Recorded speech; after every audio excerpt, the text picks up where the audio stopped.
Good morning students. आज हम discuss करेंगे domestic income and domestic product.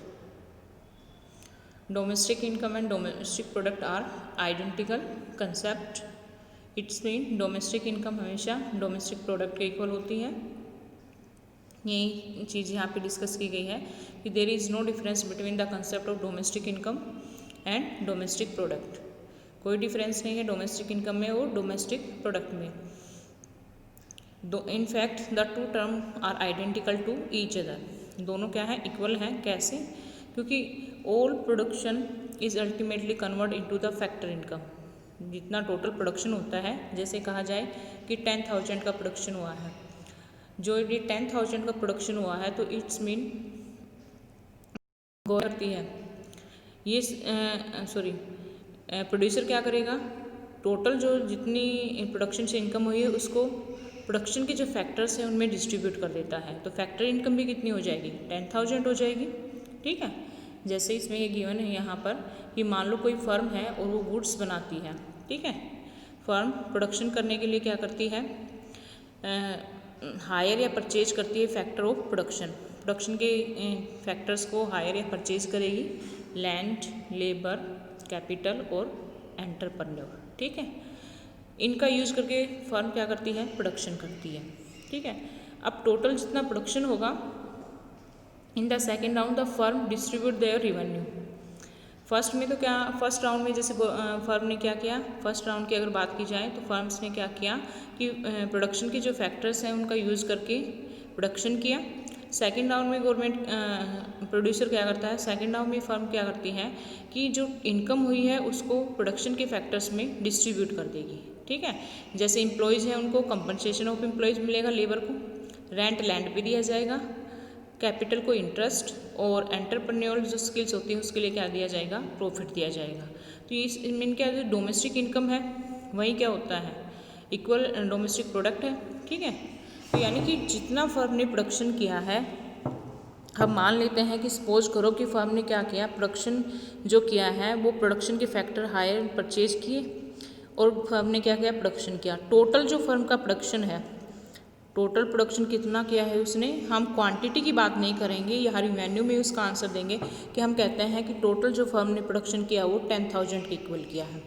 ये जो 10,000 है इसको डिस्ट्रीब्यूट कर दिया जाएगा प्रोडक्शन के फैक्टर्स में। लेबर को दिया जाएगा कंपनसेशन ऑफ एम्प्लॉयज़, और लैंड पे रेंट, कैपिटल पे इंटरेस्ट, और एंटरप्रेन्योर स्किल्स के लिए प्रॉफिट।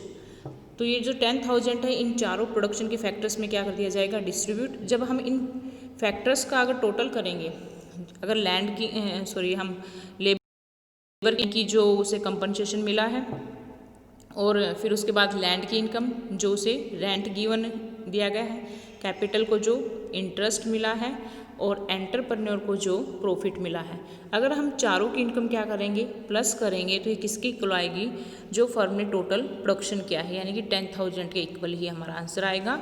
इसलिए हमेशा डोमेस्टिक इनकम और डोमेस्टिक प्रोडक्ट क्या होते हैं, एक दूसरे के इक्वल होते हैं। ठीक है, तो ये आइडेंटिकल है। डोमेस्टिक इनकम, अगर डोमेस्टिक इनकम में हम नेट फैक्टर इनकम प्लस कर देते हैं तो हमारे पास क्या आ जाएगी, नेशनल इनकम आ जाएगी। डोमेस्टिक इनकम में हमने क्या प्लस किया है, नेट फैक्टर इनकम। ठीक है, अगर डोमेस्टिक प्रोडक्ट में हम क्या करते हैं, net factor income from the abroad plus करेंगे तो भी हमारे पास क्या आ जाएगा, नेशनल प्रोडक्ट। ठीक है, तो यहाँ से एक चीज़ और कंसेप्ट क्लियर हो गई कि नेशनल इनकम और नेशनल प्रोडक्ट भी क्या होते हैं, इक्वल होते हैं। ठीक है, डोमेस्टिक इनकम और डोमेस्टिक प्रोडक्ट इक्वल होता है, नेशनल इनकम और नेशनल प्रोडक्ट भी क्या होते हैं, इक्वल होते हैं। अगर डोमेस्टिक इनकम में net factor income from the abroad plus करेंगे तो नेशनल इनकम आएगी, और डोमेस्टिक प्रोडक्ट में net factor income from the abroad plus करोगे तो नेशनल प्रोडक्ट आ जाएगा। यहाँ पे क्वेश्चन गिवन है, यहाँ पे डिफरेंस कि domestic income NDP factor cost पे और नेशनल इनकम यानी कि एनएनपी फैक्टर कॉस्ट पे क्या डिफरेंस है।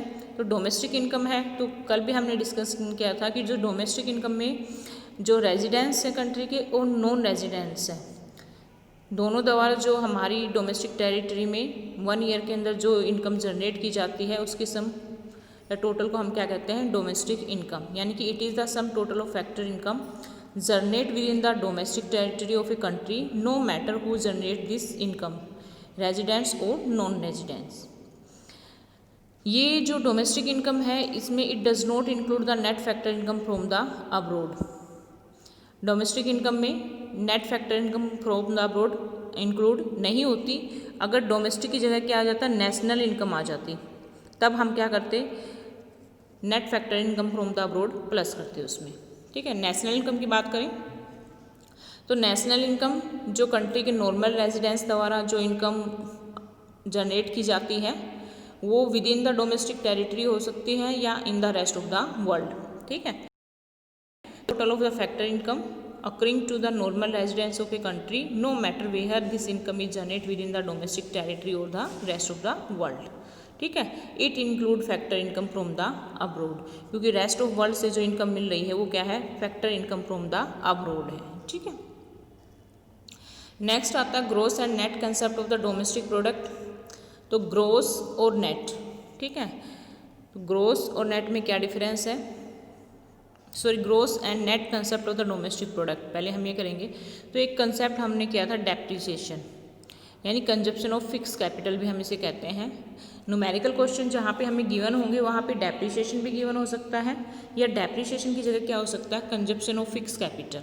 ठीक है, तो ये दोनों टर्म मतलब मीनिंग सेम है, लेकिन consumption of fix capital given है तो इसका मीनिंग भी क्या है, डेप्रिसिएशन है। ठीक है, तो नेट और ग्रोस में क्या डिफरेंस होता है, डेप्रिसिएशन का। GDP include depreciation, NDP does not. ठीक है, अगर जीडीपी अगर ग्रोस डोमेस्टिक प्रोडक्ट की बात करेंगे तो इसमें क्या होता है, डेप्रिसिएशन इंक्लूड होता है। अगर हम नेट डोमेस्टिक प्रोडक्ट की बात करते हैं तो इसमें डेप्रिसिएशन इंक्लूड नहीं होता है, यानी कि ग्रोस में से अगर हम डेप्रिसिएशन माइनस कर देंगे तो हमारे पास क्या आ जाता है, एनडीपी आ जाता है। ठीक है, तो यही चीज़ ये इस चीज़ को बताया है कि GDP gross domestic product minus में depreciation is equal to NDP, और अगर एनडीपी आपको गिवन है उसमें डेप्रिसिएशन आप प्लस कर दोगे तो क्या आ जाएगा, जीडीपी। ठीक है, जीएनपी ग्रोस नेशनल प्रोडक्ट, अगर हमें एनएनपी निकालना है, देखो जीएनपी गिवन है ग्रोस नेशनल प्रोडक्ट, और हमें क्या निकालना है, एनएनपी। एनएनपी की फुल फॉर्म क्या है, नेट नेशनल प्रोडक्ट। तो नेट निकालना है, जी किसके लिए है, ग्रोस के लिए है, और यहाँ पे एन किसके लिए है, नेट के लिए है। तो इसमें से हम डेप्रिसिएशन माइनस कर देंगे तो क्या हो जाएगा, हमारे पास एनएनपी आ जाएगा। अगर हमें एनएनपी से क्या निकालना, जीएनपी निकालना है, तो यहाँ पे डेप्रिसिएशन प्लस कर दो, क्या आ जाएगा आपके पास, जीएनपी आ जाएगा। ठीक है, बाकी देखो G N P, N P, G gross national product, N net national product, ये दो टर्म तो सेम है, एनपी। जी और एन में डिफरेंस है, ये ग्रोस है ये नेट है, तो यानी कि क्या करें, डी डेप्रिसिएशन क्या कर दें हम, माइनस कर दें, तो हमारे पास क्या आ जाएगा, नेट आ जाएगा। अगर नेट में डेप्रिसिएशन प्लस कर दोगे तो हमारे पास ग्रोस आ जाएगा। ठीक है, नेक्स्ट इसमें domestic product at market price and factor cost. Domestic product की बात की है, डोमेस्टिक प्रोडक्ट जो कैलकुलेट किया जाता है मार्केट प्राइस पे भी होता है, जिसे हम एमपी भी कहते हैं, और फैक्टर कॉस्ट यानी कि एफसी पे भी। ठीक है, तो सबसे पहले अगर हम क्लोज्ड इकोनॉमी की बात करें, और क्लोज्ड इकोनॉमी में ओनली क्या है, दो ही सेक्टर है, टू ही सेक्टर है ओनली, एक है प्रोड्यूसर सेक्टर और दूसरा है हाउस होल्ड सेक्टर। तो इस यहाँ पे domestic product at market price and factor cost में कोई डिफरेंस नहीं होगा। ठीक है, क्योंकि यहाँ पे गवर्नमेंट सेक्टर नहीं है, that there is no taxes and subsidy. अब गवर्नमेंट सेक्टर नहीं है तो कोई भी मतलब टैक्स या सब्सिडी नहीं लगेगी, इसलिए यहाँ पर क्या है कि ओनली अगर इकोनॉमी के दो ही सेक्टर की बात की जाती है, हाउस होल्ड सेक्टर और प्रोड्यूसर सेक्टर, तो वहाँ पे domestic product at market price and domestic product at factor cost दोनों ही क्या है, एक दूसरे के इक्वल हैं। क्यों इक्वल है, क्योंकि अभी हमने एक कंसेप्ट किया था कि डोमेस्टिक प्रोडक्ट और डोमेस्टिक इनकम का। ठीक है, तो वहाँ पे मैंने आपको बताया कि जितना प्रोडक्शन किया है, जैसे 10,000 का प्रोडक्शन हुआ है, तो प्रोडक्शन के जो फैक्टर्स हैं उनको इनकम भी कितनी होगी, 10,000 ही होगी। ठीक है, तो ये तो क्या है, 10,000 प्रोडक्शन है, ये तो क्या है, डोमेस्टिक प्रोडक्ट मार्केट प्राइस, ठीक है। ये फाइनल गुड्स एंड सर्विस के जो प्राइस वैल्यू है उसके अकॉर्डिंग टोटल कितना प्रोडक्शन हुआ है 10,000 का। इनको ये जो 10,000 का प्रोडक्शन हुआ है इसको आगे क्या कर दिया गया है, जो प्रोडक्शन के फैक्टर हैं उनमें डिस्ट्रीब्यूट कर दिया है, यानी कि उनकी जो सर्विस यूज की गई है उनके लिए उनको रिवार्ड दिया गया है। तो लैंड को रेंट, लेबर को कंपनसेशन ऑफ एम्प्लॉयज़, कैपिटल को इंटरेस्ट और एंटरप्रेन्योर को क्या मिला, प्रॉफिट। तो इन चारों में डिवाइड करेंगे तो टोटल क्या आएगा, 10,000 ही आएगा, ठीक है।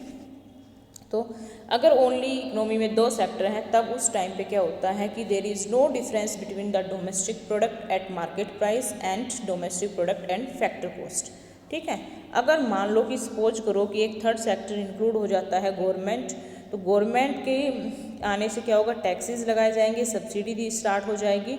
तो यहाँ पे क्या हो जाता है कि domestic product at market price and factor cost में डिफरेंस आ जाता है, ठीक है। क्या डिफरेंस आता है, अगर मान लो कि सपोज करो कि गवर्नमेंट क्या करती है, टैक्स लगाना स्टार्ट कर देती है। अब गवर्नमेंट टैक्स लगाएगी तो गुड्स की जो मार्केट वैल्यू है वो क्या हो जाएगी, अगर गुड्स की मार्केट प्राइस की बात करें तो वो इंक्रीज हो जाएंगे टैक्स लगाने से, क्योंकि टैक्स कॉस्ट को बढ़ाएगा और प्रोड्यूसर क्या करेगा, कॉस्ट जितनी, टैक्स जितना इंक्रीज किए जाएंगे उस प्राइस को वो क्या करेगा, गुड्स के प्राइस में ऐड करता जाएगा। तो यानी कि गुड्स के मार्केट प्राइस क्या हो जाएंगे, इंक्रीज हो जाएंगे टैक्सेस के कारण। सब्सिडी अगर गवर्नमेंट प्रोवाइड करती है तो सब्सिडी से क्या होगा कि जो प्राइस है मार्केट प्राइस वो क्या हो जाएंगे, कम हो जाएंगे, सब्सिडी अगर गवर्नमेंट प्रोवाइड करती है। तो टैक्स क्या करते हैं, प्राइस को इंक्रीज करते हैं, सब्सिडी क्या करती है, प्राइस को डिक्रीज करती है। तो यहाँ पे क्या है, domestic product at market price and factor cost में डिफरेंस आएगा। तो इसके लिए हम क्या करेंगे, इक्वल करने के लिए कि दोनों में कोई डिफरेंस ना आए, मार्केट प्राइस डोमेस्टिक जो प्रोडक्ट है उसमें से जो टैक्सेज है वो तो हम क्या करें, माइनस कर दें और सब्सिडी क्या कर दें, हम प्लस कर दें, ठीक है। आगे हम करेंगे इसको न्यूमेरिकल। यहाँ पे एक पॉइंट देखो, फर्स्ट पॉइंट टैक्स का, टैक्सेस ऑन गुड्स, टैक्सेस के ऊपर जो गुड्स यानी कि आपको पता ही है इनडायरेक्ट टैक्स लगता है, tend to raise the market price of the good, ठीक है, मार्केट प्राइस बढ़ जाएंगे।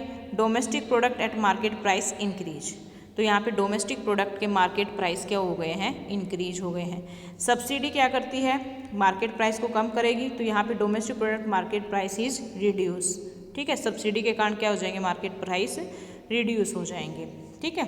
The restore the parity between the domestic product and market price, domestic product at factor cost, क्या करना चाहिए, जो इनमें जो डिफरेंस आया है, मार्केट प्राइस इंक्रीज हुए टैक्स के कारण या डिक्रीज हुए हैं सब्सिडी के कारण, तो उसको इक्वल करने के लिए, यानी कि जो domestic product at market price है या domestic product at factor cost है उसको इक्वल करने के लिए क्या करना चाहिए, we deduct the value of indirect tax from the domestic product at market price और we add the value of subsidy to the domestic product at the market price. तो इससे हमारे पास क्या आ जाएगा कि जो domestic product at market price है और domestic product at factor cost है दोनों क्या हो जाएंगे, इक्वल हो जाएंगे, ठीक है। जैसे यहाँ पे आगे ये फॉर्मूला गिवन है, जैसे हम क्या करें, अगर हम domestic product at market price हमें गिवन है उसमें नेट इनडायरेक्ट टैक्स क्या कर दें, माइनस कर दें। नेट इनडायरेक्ट टैक्स कैसे निकाले हैं, net indirect tax, indirect tax में से क्या करें, सब्सिडी माइनस कर देंगे तो हमारे पास क्या आ जाएंगे, नेट इनडायरेक्ट टैक्सेज आ जाते हैं।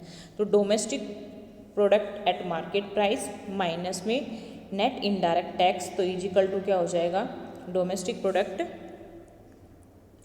एट फैक्टर कॉस्ट, ठीक है।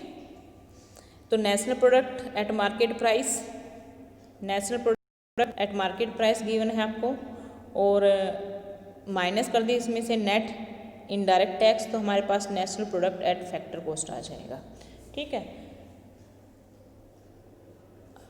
देखो यहाँ पे जो इम्पोर्टेंट जो चीज़ आपको देखनी है, जैसे कि मान लो कि जीडीपी हो, ठीक है, gross domestic product market price, और आपको गिवन है एक और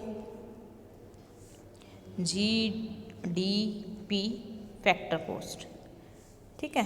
तो आप यहाँ पे देखोगे बाकी टर्म तो क्या है, जीडीपी और ये भी क्या है, जीडीपी, तो इनमें तो कोई डिफरेंस नहीं है। डिफरेंस क्या है, एमपी और एफसी में डिफरेंस है। MP क्या है, मार्केट प्राइस, FC क्या है, फैक्टर कॉस्ट।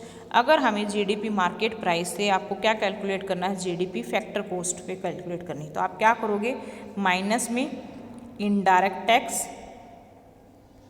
और प्लस में क्या कर दोगे बेटा, सब्सिडी, प्लस में क्या करोगे, सब्सिडी। ठीक है, अगर इनडायरेक्ट टैक्स प्लस में सब्सिडी कर दोगे तो हमारे पास क्या आ जाएगा, GDP फैक्टर कॉस्ट पे आ जाएगी। इनडायरेक्ट टैक्स और सब्सिडी